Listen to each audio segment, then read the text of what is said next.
आज का जो टॉपिक है वो है क्रेडिट क्रिएशन के ऊपर। अगर हम क्रेडिट क्रिएशन की बात करें तो देखना ये है कि क्रेडिट क्रिएशन किस तरीके से क्रेडिट क्रिएट करता है कमर्शियल बैंक, है ना।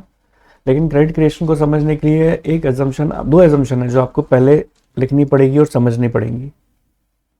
और वो दो एजम्पशन कौन कौन सी हैं? एजम्पशन नंबर पहला, ऑल रिसिप्ट्स, जितनी भी रिसिप्ट्स हैं are through bank and all the payments are through bank. ये पहला एजम्पशन है ना। और पूरे इंडिया में एक ही बैंक है, दूसरा एजम्पशन है। सारे रिसिप्ट बैंक के थ्रू हो रही है, सारी पेमेंट बैंक के थ्रू हो रही है और पूरे इंडिया में एक ही बैंक है। अब आप देखो, जैसे ये है डायग्राम आपका। मैंने बोला अनिका नाम की एक लड़की है और उधर दक्ष नाम का एक लड़का बैठा है, ठीक है। अब अनिका ने 10,000 रुपये जमा कराए कमर्शियल बैंक को, ठीक है। जैसे ही कमर्शियल बैंक के पास 10,000 रुपये आए तो कमर्शियल बैंक क्या काम करता है, इसमें से 80% लोन के रूप में बाहर दे देता है दक्ष को, ठीक है। तो दक्ष को कितने रुपए मिल गए? 8,000 रुपये मिल गए। अब दक्ष जा रहा था, चलते चलते चलते चलते इसको गोपी स्वीट्स नजर आया, ठीक है। वहां पे गर्मा गर्म जलेबियां बन रही थी। क्या बन रही थी? गर्मा गर्म जलेबी है। तो इसने क्या काम किया? जलेबी खरीद ली। अब जब साहब जलेबी खरीदी तो एक बात बताओ, ऑब्वियस सी बात है, जलेबी खरीदेगा तो कितने की खरीदेगा? 8,000 रुपए की। अब आप बोलोगे सर इतनी जलेबी? हाँ, मान लो खरीद ली। अब पेमेंट सारी बैंकों के थ्रू होती है। अब ये पेमेंट इसने बैंक के थ्रू की तो ऑब्वियस सी बात है ये 8,000 रुपये घूमकर फिर से किसके पास आ जाएगा? बैंक के पास आ जाएगा। मानते हो? ये 8,000 रुपये घूम के फिर से किसके पास आ जाएंगे? बैंक के पास, है ना। अब बैंक वाला इस 8,000 रुपये का वापस से 20% लोन दे देगा। किसको दे देगा? एंजल को। लिखा ना नीचे, 20% लोन किसको दे दिया? 20% काट कर 6,400, 80% लोन दे दिया किसको? एंजल को। अब क्या हुआ इसके आगे? अब एंजल रास्ते में चल रही थी, चलते चलते उसको मोमोज वाला नजर आया। अब एंजल ने उस मोमोज के ऊपर 6,400 के मोमोज खरीद लिए।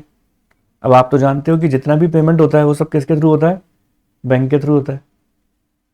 अब 6,400 घूम फिर के वापस किसके पास पहुंच गए? बैंक के पास पहुंच गए, है ना।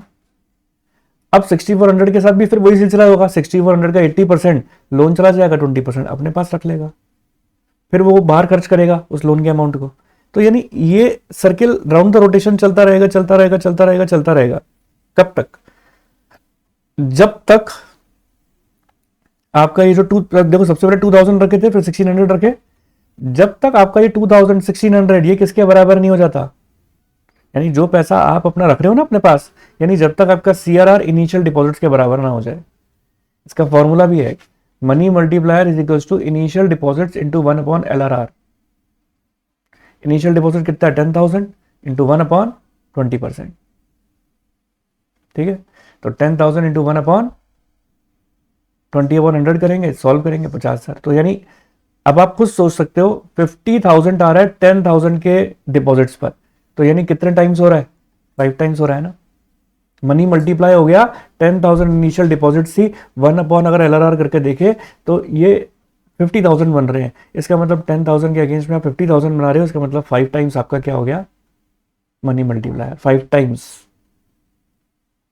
टाइम्स आप मनी को मल्टीप्लाई कर देते हो। पहले तो बताओ, यहां तक की बात सभी बच्चों को क्लियर हुई तो फिर मैं आगे बढ़ू। यहां तक की बात क्लियर है तो आगे बढ़ते हैं। पक्का से आगे बढ़े? चलो जी।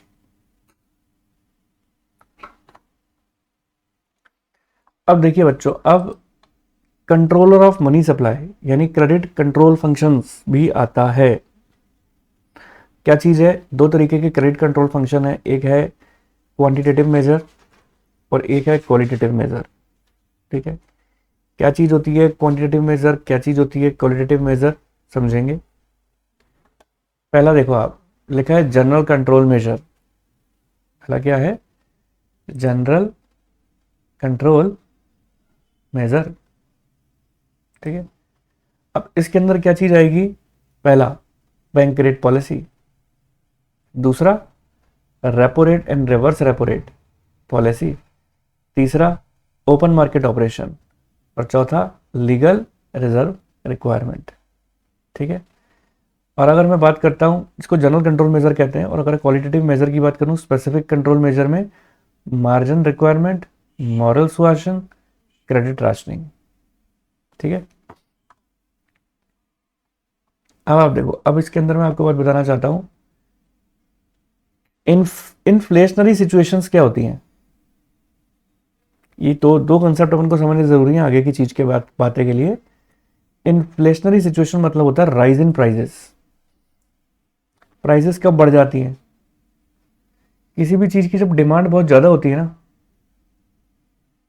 ना, और सप्लाई कम होती है तो प्राइसेस बढ़ जाती हैं, है ना। और किसी भी चीज की सप्लाई बहुत ज्यादा होती है, डिमांड बहुत कम होती है, तो वो डिफ्लेशनरी सिचुएशन कहलाती है। चलो अब हम पढ़ते हैं सबसे पहले बैंक रेट के बारे में। बहुत इंपॉर्टेंट है ये कंसेप्ट बैंक रेट का।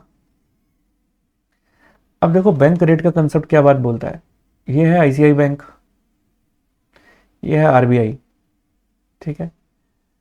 अब क्या होता है देखो, लिखा है बैंक रेट बोलते किसे हैं। जब ICI bank long term loan लेता है ना आरबीआई से, है ना, और उसको कमर्शियल बैंक को जो इंटरेस्ट चुकाना पड़ता है, उसे अपन बोलते हैं बैंक रेट। ठीक है। डायग्राम से बात समझ में आ रही है। अब क्या होता है देखो कि जैसे आईसीआई बैंक ने लॉन्ग टर्म लोन लिया आरबीआई से, ठीक है, ये जितना लॉन्ग टर्म लोन लेगा उतना ही लोन जनता को देगा। ठीक है।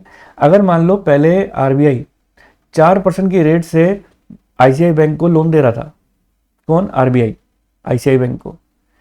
लेकिन अब आरबीआई ये चाहता है कि मार्केट में मैं पैसों को की फ्लो को कम कर दूं। अगर ये लोन ज़्यादा लेता रहा बैंक, तो मार्केट में सप्लाई ज़्यादा होती रहेगी। अगर ये चाहता है आरबीआई कि मैं मनी सप्लाई को अगर कम कर दूं मार्केट में, तो क्या काम करना पड़ेगा उसको? रेट ऑफ इंटरेस्ट बढ़ा देगा, 4 की जगह 9% कर देगा। ठीक है। रेट ऑफ इंटरेस्ट बढ़ा दिया। जैसे ही रेट ऑफ इंटरेस्ट बढ़ा दिया, तो बताओ आईसीआई बैंक घबरा जाएगा कि नहीं घबरा जाएगा? डिस्करेज हो जाएगा, यार ये तो ज़्यादा इंटरेस्ट रेट बहुत ज़्यादा हो गई है। अब जैसे 9% की इंटरेस्ट रेट हो गई, तो ये जनता को जब लोन देगा तो वो भी ज़्यादा रेट ऑफ इंटरेस्ट पर देगा, है ना, तो जनता भी डिस्करेज हो जाएगी।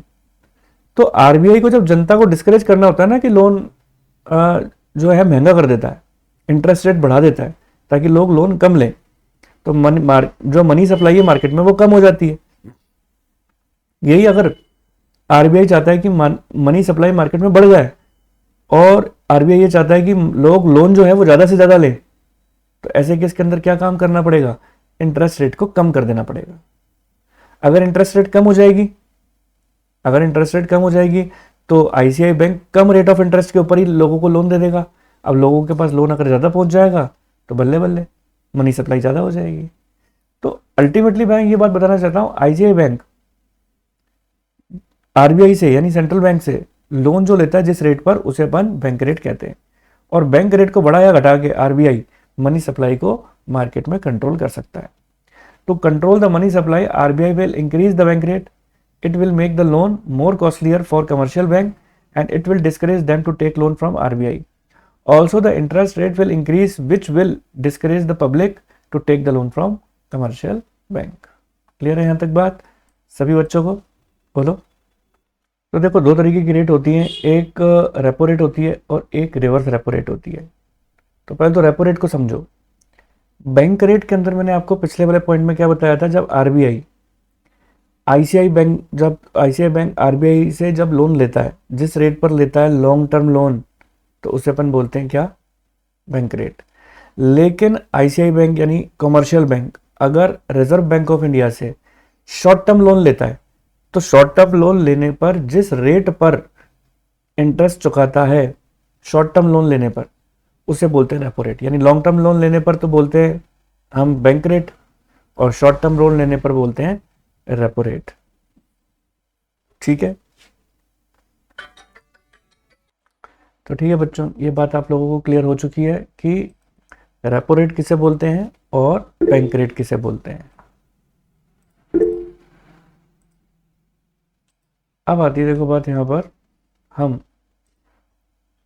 अब यहाँ पर अगर देखो हम उस चेन को देखें जो चेन अपन ने पहले पढ़ी थी, कि ऑब्वियस सी बात है, जैसे आरबीआई ने शॉर्ट टर्म लोन दिया आईसीआई बैंक को, पहले दे रहा था 5% पर एनम की रेट से, तो लोग खुश थे। क्यों? क्योंकि आईसीआई बैंक भी आगे जनता को लोन दे दिया करता था शॉर्ट टर्म। लेकिन यही अगर आरबीआई ने बोला नहीं, अब मैं आपकी इंटरेस्ट रेट बढ़ा दूंगी, 5% से नहीं कमर्शियल बैंक, अब तुम्हें 8% की रेट से इंटरेस्ट मतलब लोन जो है मिलेगा, तो ऐसे केस के अंदर रेपो रेट बढ़ गई। अगर रेपो रेट बढ़ गई तो आईसीआई बैंक डिस्करेज हो गया, यानी कमर्शियल बैंक डिस्करेज हो गया। अगर कमर्शियल बैंक डिस्करेज हो जाएगा तो वो आगे लोन भी, शॉर्ट टर्म लोन जनता को भी महंगा देगा और जनता भी डिस्करेज हो जाएगी। तो जब आरबीआई को ऐसा लगने लगता है कि नहीं, मार्केट से फ्लो को कम करना है पैसे को, तो वो क्या काम करती है, रेपो रेट को बढ़ा देती है। तो लिखा है to restrict the money supply the RBI will increase the repo rate. उम्मीद करता हूं ये बात भी क्लियर वही होगी। आगे बढ़ते हैं अब रिवर्स रेपो रेट पे।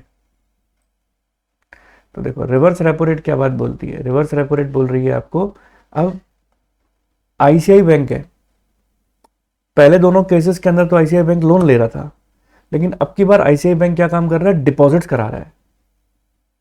आईसीआई बैंक क्या कर रहा है, अब की बार डिपॉजिट्स करा रहा है। अगर आईसीआई बैंक डिपॉजिट कराता है आरबीआई में अपना सरप्लस पैसा, है ना, तो अगर कमर्शियल बैंक को पहले 5% की रेट से इंटरेस्ट मिलता था, ठीक है, तो अगर इंटरेस्ट रेट बढ़ा दी जाए तो आईसीआई बैंक क्या बोलेगा, मेरे से और डिपॉजिट लो, मेरे से और डिपॉजिट लो, यही बोलेगा ना, क्योंकि कमाई हो रही है आईसीआई बैंक की। तो अगर मान लो रिवर्स रेपो रेट बढ़ा दी जाए, समझ रहे हो मेरी बात, रिवर्स रेपो रेट अगर बढ़ा दी जाए तो ऐसे केस के अंदर क्या होगा कि जनता भी क्या काम करेगी, कमर्शियल बैंक को ज्यादा डिपॉजिट कराएगी, क्योंकि कमर्शियल बैंक भी क्या काम करेगा, जैसे ऑब्वियस सी बात है, आरबीआई अगर आईसीआई बैंक को 9% की रेट से इंटरेस्ट दे रहा है, पहले 5% की रेट से दे रहा था, तो कमर्शियल बैंक भी क्या काम कर रहा है, पहले 4% की रेट से इंटरेस्ट रेट दे रहा था आम जनता को, अब 8% की रेट से देगा। तो आम जनता भी क्या सोचेगी, नहीं हम ज्यादा से ज्यादा डिपॉजिट कराएं, ज्यादा से ज्यादा डिपॉजिट कराएं। तो अगर आम जनता कमर्शियल बैंक में ज्यादा से ज्यादा डिपॉजिट कराएगी तो ऑब्वियस सी बात है जनता के पास पैसे की कमी हो जाएगी, क्योंकि मनी सर्कुलेशन कम हो जाएगा, क्योंकि सारी जनता क्या काम कर रही है, बैंक में जाके पैसे जमा करा रही है। समझ पा रहे हो ना मेरी बात? तो ये चीज है। तो हमें आरबीआई का ये जो टूल है वो क्या काम करता है, आरबीआई का टूल ये बात बोलता है कि रेस्ट्रिक्ट कर मनी सप्लाई करनी है तो आरबीआई रिवर्स रेपो रेट को क्या काम करती है, बढ़ा देती है। समझे आप मेरी बात?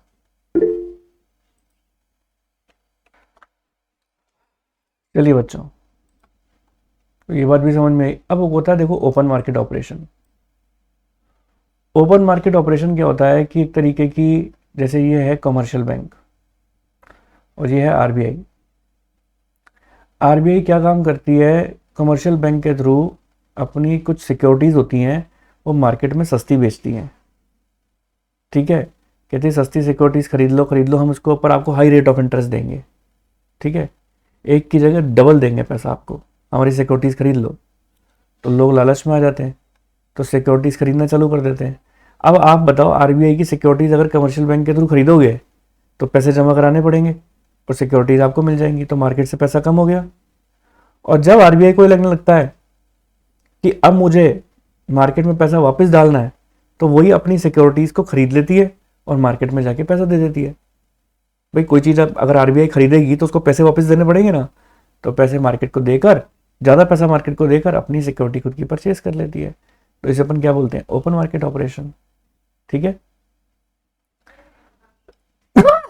फिर आता है legal reserve requirement, legal reserve ratio. अब लीगल रिजर्व रेशो देखो क्या चीज होती है, एलआरआर। अब आप खुद सोचे ना, कमर्शियल बैंक को, मैंने आपको पहले बता चुका हूं कि एलआरआर क्या चीज होती है।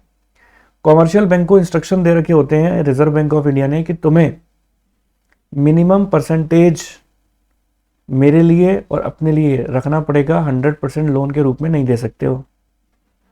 अगर मान लो आरबीआई ने पहले इंस्ट्रक्शन दे रखे थे कि 20% का एलआरआर रखना है, यानी अगर 100 रुपये जमा हुए तो तुम 80 रुपये ही लोन दे सकते हो, ठीक है। लेकिन अब आरबीआई ये चाहता है कि मार्केट में लोन कम जाए, तो वो लीगल रिजर्व रेशो का परसेंटेज बढ़ा देगा, है ना। और लीगल रिजर्व रेशो का परसेंटेज अगर बढ़ा देता है, 20 से 30% कर देता है, तो अब कमर्शियल बैंक 80 रुपये का लोन ना देके कितने रुपए का दे पाएगी, केवल और केवल 70 रुपीज का। तो इस बात से बात साफ जाहिर होती है कि अगर आरबीआई ये चाहता है कि लोन मार्केट में ज्यादा जाए, तो वो एलआरआर को कम रखेगा। अगर चाहता है कि लोन कम जाए, तो वो एलआरआर बढ़ा देगा। ठीक है, यहां तक बात। अब देखो हमारे पास आ रहा है क्वालिटेटिव मेजर। अब देखो क्वालिटेटिव मेजर क्या बोलता है, मार्जिन रिक्वायरमेंट।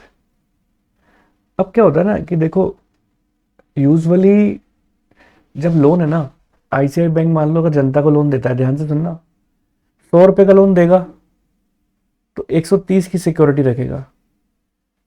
इसी तरीके से आरबीआई को भी जब लोन मिलता है ना, आरबीआई भी जब लोन देता है ना आईसीआई बैंक को, 100 रुपए का लोन देगा तो 150 की सिक्योरिटी रखेगा। समझ रहे हो मेरी बात। तो इसे अपन कहते हैं मार्जिन। अगर मान लो आईसीआई आईसीआई बैंक या आरबीआई आरबीआई अगर ये बोलते हैं कि भाई आईसीआई बैंक अगर तुम्हें लोन लेना है तो तुम्हें मार्जिन मेरा बढ़ाना पड़ेगा। तुम्हें 100 रुपए का लोन लेना है तो मेरा को मार्जिन 100 रुपए नहीं, या 120 रुपए नहीं, या 130 रुपए नहीं, 150 रुपए देना पड़ेगा। ज्यादा बढ़ा दिया। अब ICI bank discourage, ICI bank को भी लगने लगा कि मैं अब जनता को जब लोन दूंगा तो मैं भी अपनी सिक्योरिटी बढ़ा दूंगा। पहले 130 रखता था, बोलता है मैं भी 150 रखूंगा। तो बताओ अगर ज्यादा सिक्योरिटी रखना चालू कर देगा कमर्शियल बैंक, तो बताओ सारे डिस्करेज हो जाएंगे कि नहीं हो जाएंगे। अरे यार इतना लोन लेना होता है, उसके लिए अगेंस्ट में इतनी तो पैसा जमा करवाना पड़ता है, इतनी सिक्योरिटी जमा करानी पड़ती है हमें, ठीक है। तो लोन लेना है कम, सिक्योरिटी देनी है ज्यादा, तो यार कौन ले लोन, रहने दो, जिसको बहुत ज्यादा जरूरत होगी ना वही लेगा। तो बस यही चीज कहना चाहता हूं कि मार्जिन रिक्वायरमेंट के ऊपर भी डिपेंड करता है कि लोन ज्यादा होगा या मार्केट में या कम होगा, ठीक है। अब देखो मॉरल सुएशन क्या बात बोलता है कि आरबीआई है ना, और कमर्शियल बैंक की अगर कोई एक्टिविटी ठीक नहीं होती ना, तो उसको समझा देता है कि देखो तुम्हारी ये एक्टिविटी ठीक नहीं है, तुम अपना मनमानी आचरण कर रहे हो, ये चलेगा नहीं। अगर ऐसा चलता रहा तो मैं तुम्हारा लाइसेंस को रद्द कर दूंगा, ठीक है। No if no but, only Jat. बोल देता है सीधी बात, सीधी बात, नो बकवास। क्या कि अगर तुम्हारा ऐसे आचरण चलता रहा, अपनी मर्जी से किसी को भी लोन दे रहे हो, कुछ भी कर रहे हो, मैं तुम्हारा लाइसेंस रद्द कर दूंगा। क्रेडिट राशनिंग के अंदर क्या काम करता है, आरबीआई डिसाइड करके बता देता है कि देखो तुम तुम्हारे हिसाब से 6% का, फॉर एग्जांपल तुमने एजुकेशन पे लोन दिया, 7% का होम लोन दिया, 12% का आपने कार लोन दिया, और पर्सनल लोन तुमने ज्यादा दे दिया।